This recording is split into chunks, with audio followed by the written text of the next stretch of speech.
భూములో శతాబ్దాల గౌరవం, పట్టు పరంపరకు ప్రతీక, సంప్రదాయానికి శాశ్వత చిరునామా సఖీ.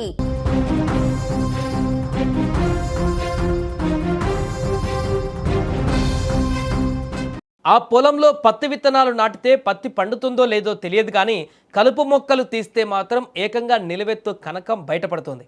తవ్వితే మట్టి రావాలి, కానీ అక్కడ తవ్వితే మేలిమి బంగారం వస్తుంది. ఒక్కసారిగా ఆ 6 ఎకరాల పొలంలో 50 తులాల పురాతన బంగారం బయటపడిందనే వార్త తెలంగాణలో ఇప్పుడు సంచలనంగా మారింది. ఆ భూమి మాకంటే మాకు కౌలుకి ఇవ్వాలంటూ జనం ఇప్పుడు క్యూ కడుతున్నారు. మరోవైపు ఆ దొరికిన బంగారాన్ని ఎవరికీ తెలియకుండా యజమాని కూలీలు గుట్టుచప్పుడు కాకుండా పంచుకున్నారనేది ఇప్పుడు కీలకంగా మారింది. 5 ఏళ్ల క్రితం ఆ భూమిని అమ్మేసిన మాజీ యజమాని ఇప్పుడు పోలీస్ స్టేషన్ మెట్లెక్కాడు. అసలు వరంగల్ జిల్లా కోపాకులపాడులోని ఆ పొలం వెనక ఉన్న మిస్టరీ ఏంటి? పూర్వం అక్కడ ఉన్న ఆలయాల కథ ఏంటి? 50 తులాల బంగారం చుట్టూ తిరుగుతున్న బంగారం పంచాయతీ ఏమిటో ఇప్పుడు తెలుసుకుందాం. వరంగల్ జిల్లా చెన్నారావుపేట మండలము కోపాకుల గ్రామంలో 6 ఎకరాల భూమి ఉంది. 10 ఏళ్ల క్రితం చెన్నారావుపేటకి చెందిన ఒక వ్యక్తి ఈ భూమిని అదే గ్రామానికి చెందిన రైతు నుంచి కొనుగోలు చేశారు. ప్రస్తుతం ఈరియా తండాకు చెందిన ఒక రైతు ఈ భూమిని కౌలుకు తీసుకొని పత్తి సాగు చేస్తున్నాడు. ఎప్పటిలాగే ఈ నెల 24న పొలంలో కలుపు తీయించడానికి మహిళా కూలీలను రంగంలోకి దించారు. కూలీలు కలుపు తీస్తుండగా ఒక్కసారిగా మట్టిలో మెరుస్తూ ఏదో వస్తువు కనిపించింది. జాగ్రత్తగా తీసి చూస్తే అది పురాతన కాలం నాటి భారీ బంగారు ఆభరణాలు. దాదాపు 50 తులాల పైనే ఈ బంగారం ఉంటుందని స్థానికంగా ప్రచారం జరిగింది. బంగారం దొరికిన విషయం తెలుసుకున్న భూ యజమాని వెంటనే కూలీలను పిలిపించి విచారించగా వారు ఆ బంగారు వస్తువులను చూపించారు. అయితే ఆ తర్వాత ఆ కనకాన్ని ప్రభుత్వానికి అప్పగించకుండా యజమాని కూలీలు కలిసి సీక్రెట్గా పంచుకున్నారనే టాక్ ఊరంతా దావానలంగా వ్యాపించింది. అయితే ఈ భూమిలో బంగారం దొరకడం ఇదే మొదటిసారి కాదు. దీని వెనుక దశాబ్దాల చరిత్ర ఉందంటున్నారు స్థానికులు. ఈ ప్రాంతంలో పూర్వం పెద్ద పెద్ద ఆలయాలు ఉండేవని, అందుకే ఇక్కడ గుప్త నిధులు లంకెబిందెలు కూడా ఉన్నాయని గ్రామస్తులు బల్లగుద్ది చెప్తున్నారు. గతంలో అంటే 1991లో అప్పటి భూ యజమానికి కూడా ఈ పొలంలో కొంత బంగారం దొరికింది.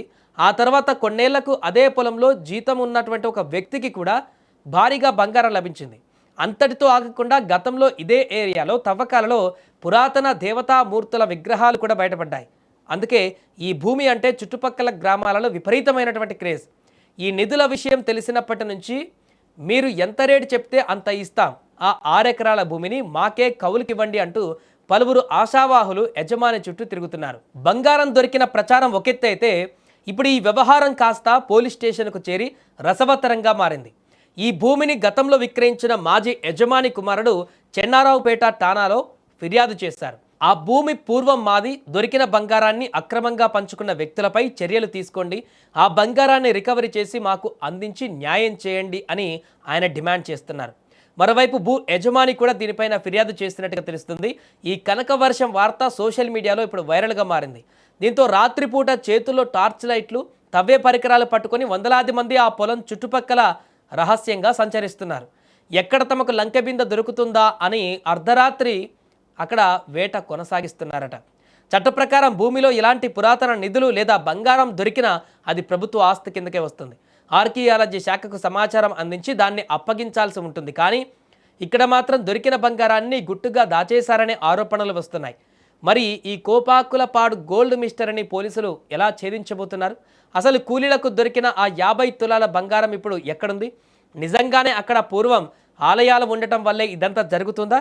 తెలియాలంటే పోలీసులు పురావస్తు శాఖ జరిపేటువంటి పూర్తి స్థాయి దర్యాప్తు ఇప్పుడు ముగిసే వరకు కూడా దీనికి సంబంధించిన పూర్తి వివరాలు బయటకు వచ్చే అవకాశం కనిపించట్లేదు. మా చెన్నారావుపేట గ్రామం. మేము గత 5 సంవత్సరాల కింద నా కుటుంబ అవసరంతో భూమి 6 ఎకరాల భూమి అమ్మిన రాజర ప్రతాపరెడ్డికి. అతను కొన్నాక కౌలుకి ఇచ్చిండు, లంబోళ్ళకి కౌలుకి ఇచ్చిండు. ఆ లంబడాయన పేరు బూక్యా బాలు. ఆయన ఈ సంవత్సరం వ్యవసాయం చేస్తుంటే అందులో కొంత బంగారం దొరికింది. సుమారు 1/2 కిలో ఉంటున్నారు. దాన్ని ప్రతాపరెడ్డి వాళ్ళంతా కుమ్ముక్కై ఇది బయటికి రాకుండా, మాకు వాటాకి రాకుండా వాళ్ళే తినడం కోసం ప్రయత్నం చేస్తున్నారు. దీనిపై నిన్న సాయంత్రం పోలీసులో పిటిషన్ ఇవ్వడం జరిగింది. ఇటు సమ్మిడి గారి దగ్గర పొలం ఉండడం జరిగింది. ఆ తర్వాత ప్రతి సంవత్సరం కూడా కౌలుకి ఇచ్చుకుంటూ వస్తాను. రేపు ఈ సంవత్సరం నుంచి బాలు అని భద్రు అని ఇద్దరు 3 ఎకరాలు చేస్తారు. అయితే వాళ్ళకు ఏదో దొరికింది అని ఒక సమాచారం నాకు తెలిసింది. విలేజ్ అందరూ అనుకుంటా ఉంటే తెలిసిన తర్వాత నేను పోయిన వాళ్ళ దగ్గరికి పోయి అడిగితే నాకు కొన్ని వస్తువులు చూపెట్టారు. చూపెడితే మరి ఇది ఎట్లా ఏంటంటే ఇది ఇంతే దొరికిందా మరి ఇంకేమైనా ఎక్కువ దొరికిందా అని అడిగాను. సరే వాళ్ళను ఏ దొరికింది అన్నారు. సరే మరి ఇది మీరు లొల్లి పెట్టుకుంటే అందరికి ప్రజలలో తెలిసింది అనుకో ఇబ్బంది అవుతుంది, పోలీసులకు తెలుస్తుంది, వాళ్ళందరూ కూడా వచ్చి అడగడం జరుగుతుంది, మరి ఇబ్బంది అవుతుంది. కలిసి పంచుకోండి, ఏదైనా ఉంటే అందరూ కలిసి పంచుకోండి. కానీ 10 మంది 12 మంది కూలీలు ఉన్నారు కదా, మరి ముగ్గురికి దొరికిందంట. వాళ్ళు అది చూసుకోండి అంటే అది చూపెట్టిన వాళ్ళు చూపెడితే చూసి ఫోటో తీసుకొని వచ్చినాం. చెక్ చేస్తే కూడా అది ఊరుకుండానే చెప్పిండు. నేను ఇది చేసేది పోయిన సంవత్సరం, ఈ సంవత్సరం 2 సంవత్సరాలు నేను చేసేది. ఇక నాకు ఎప్పుడు దొరకదు, నాకు కూడా దొరకలే. ఇంతకుముందు వాళ్ళు వేరే టోళ్ళు చేసిండ్రు, ఒక 6 సంవత్సరాలు 7 సంవత్సరాలు వాళ్ళు చేసిండ్రు. మరి వాళ్ళకు దొరకలే, మాకు ఎట్లా దొరుకుతుంది సార్? అది ఎవరిదో పడిపోయింది, అది బుత్తంతా ఉన్నది ఇంతంతా. అది దొరికింది, అది నిజంగానే దొరికింది. అది కూలోళ్ళకు ఆ రోజు 10 మంది వచ్చిళ్ళు. 10 మంది వస్తే ఇంత దొరికింది. అది దొరుకుతుంది. అది మరి అది బంగారమేనో అది ఏండేనో ఏమో తెలియదు. అది దాన్ని చెక్ చెప్పిస్తే మనకు గుర్తుంటుంది, అది తెలుస్తుంది కదా, దాన్ని చెక్ చెప్పేయాలి. ఇంకా